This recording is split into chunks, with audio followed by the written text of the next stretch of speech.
அத்தியாயம் 10 ஒரு கவசம். பெண்கள் ராட்சத தவளைகளுடன் விளையாடிக் கொண்டிருந்தனர். ஸ்டீவ் அவற்றின் சாவியைத் தேடிக் கொண்டிருந்தார்.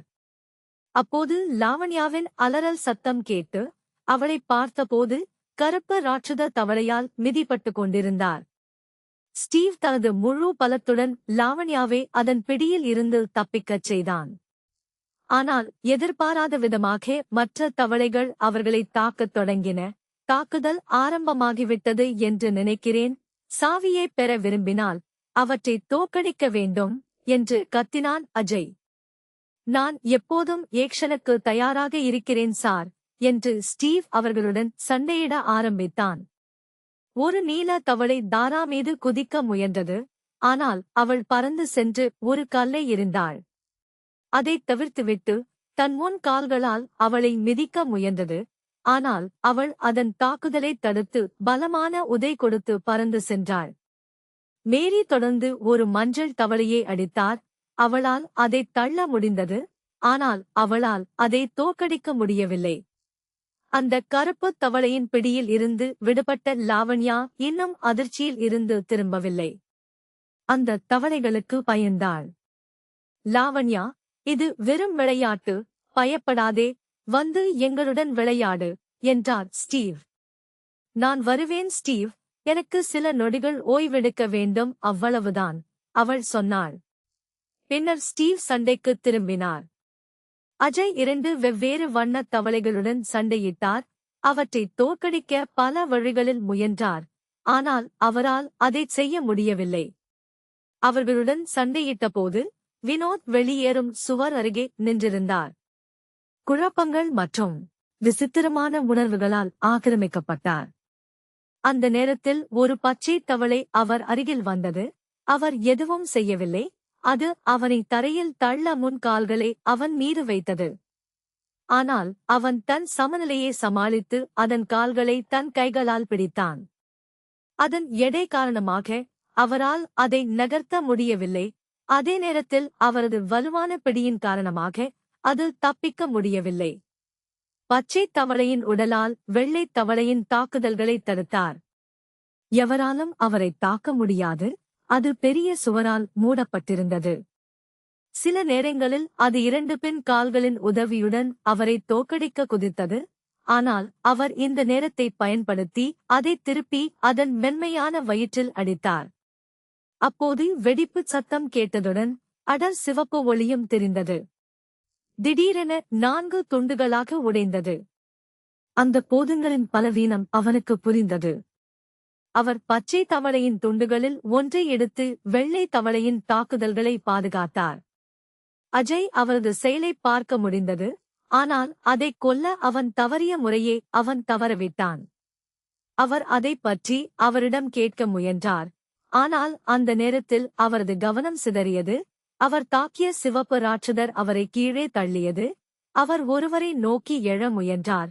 ஆனால் அவரது கைகள் தவளைக்கு கீழ் பூட்டப்பட்டன. இந்த நேரத்தில் தவளைகளுக்கு வாய் இல்லாததை அவர் கவனித்தார்.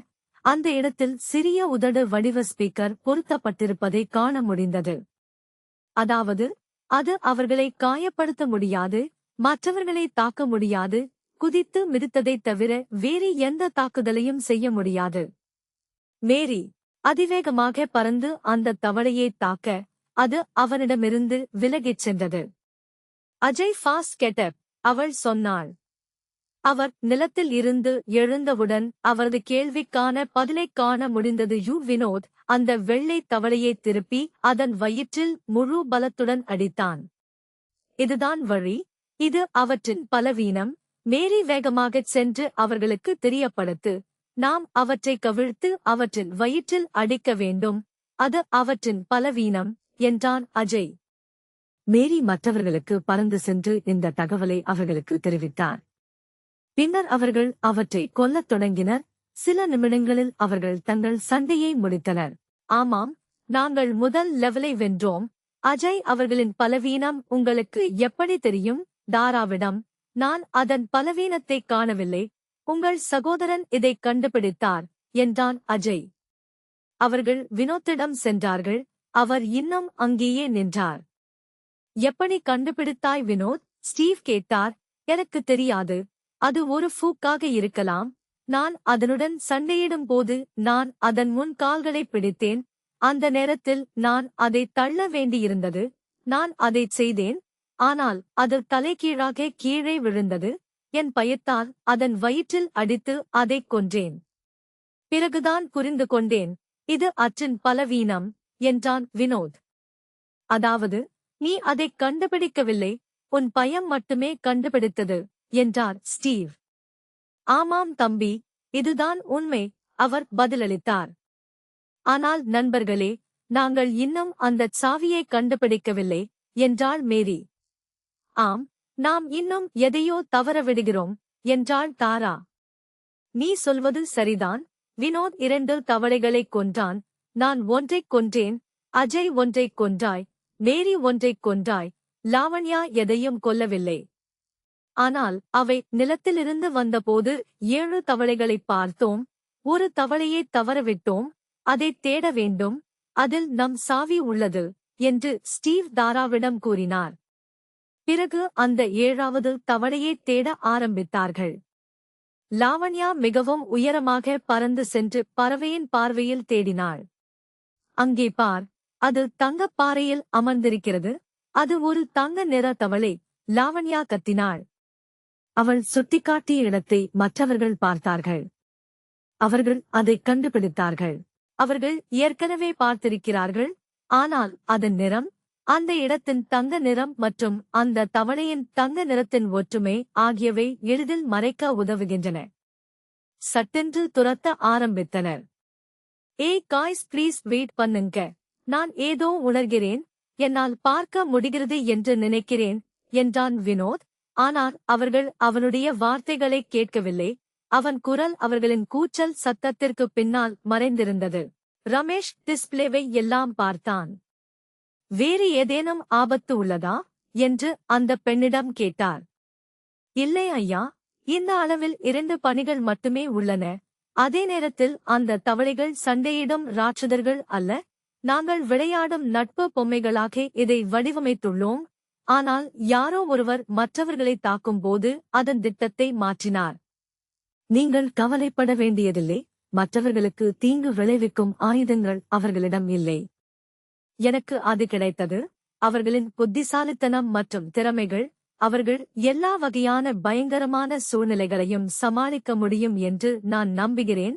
ஆனால் அதே நேரத்தில் அங்கு என்ன நடக்கிறது என்பதை நாங்கள் அவர்களுக்கு தெரிவிக்க வேண்டாம்.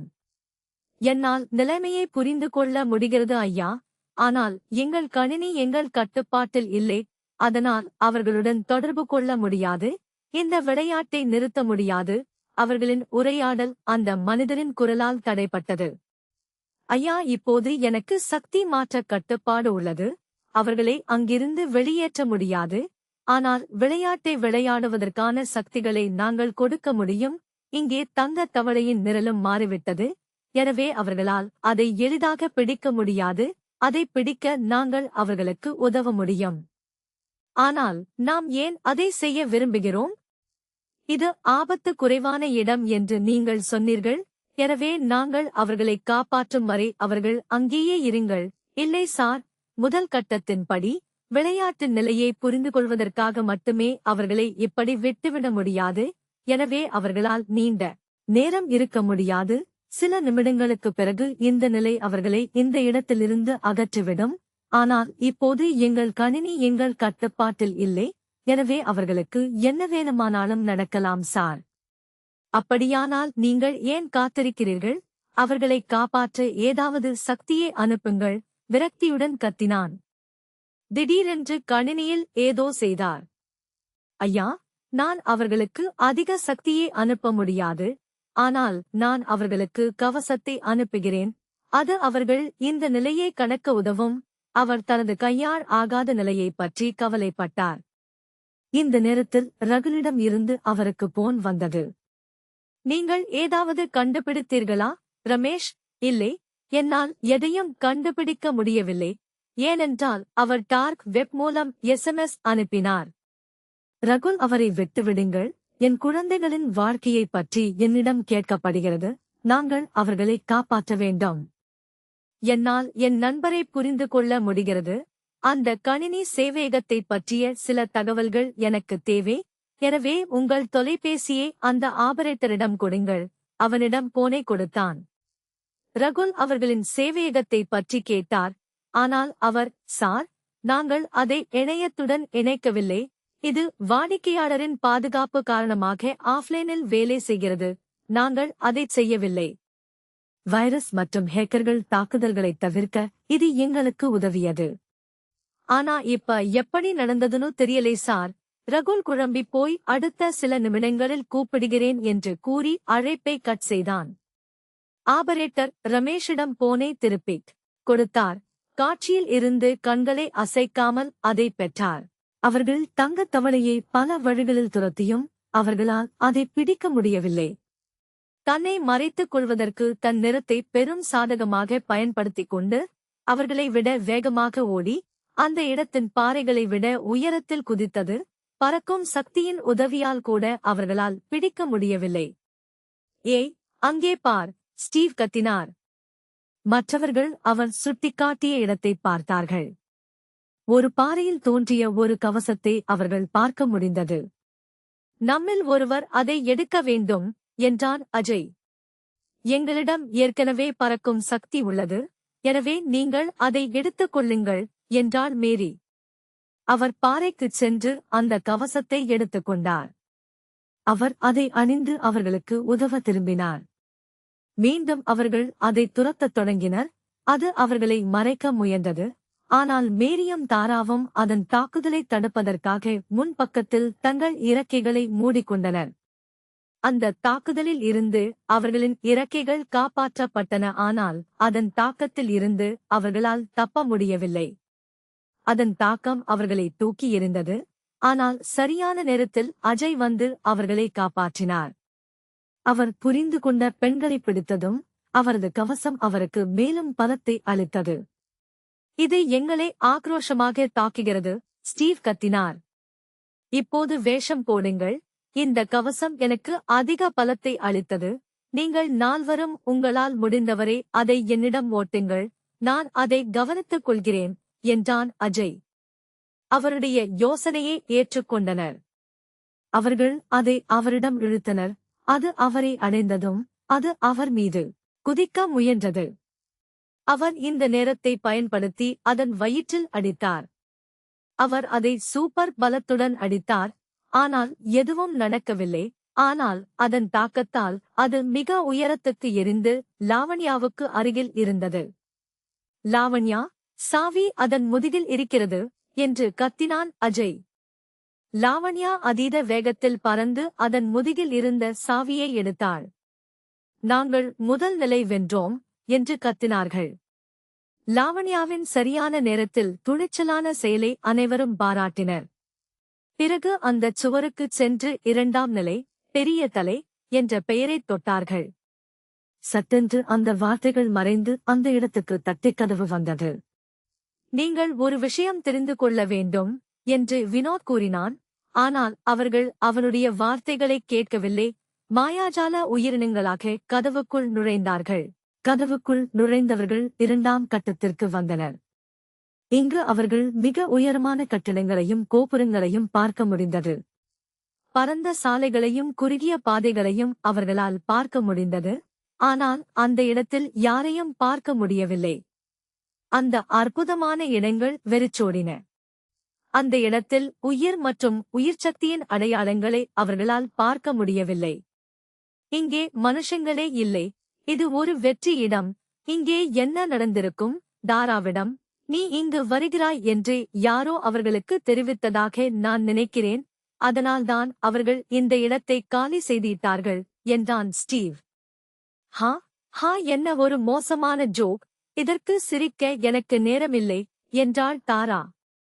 நீங்கள் என் வார்த்தைகளை கேட்கவில்லை. நான் இப்போது பார்க்கிறேன், அதாவது என் பார்வை திரும்பிவிட்டது என்றான் வினோத் உற்சாக தொனியில். அவர்கள் ஆச்சரியப்பட்டார்கள். அவர்கள் மட்டுமல்ல, அதைக் கேட்டுக்கொண்டிருந்த அவர்களின் பெற்றோரும் ஆச்சரியப்பட்டனர். அவர்கள் தங்கள் மகிழ்ச்சியை எப்படி வெளிப்படுத்துவது என்று தெரியவில்லை. ஆனால் அவர்களின் பின்வரும் வார்த்தைகள் அவர்களின் மகிழ்ச்சியை குறைக்கின்றன. இந்த விளையாட்டில் மட்டுமே அவன் பார்க்க முடியும் என்று நான் நினைக்கிறேன், என்றான் அஜய்.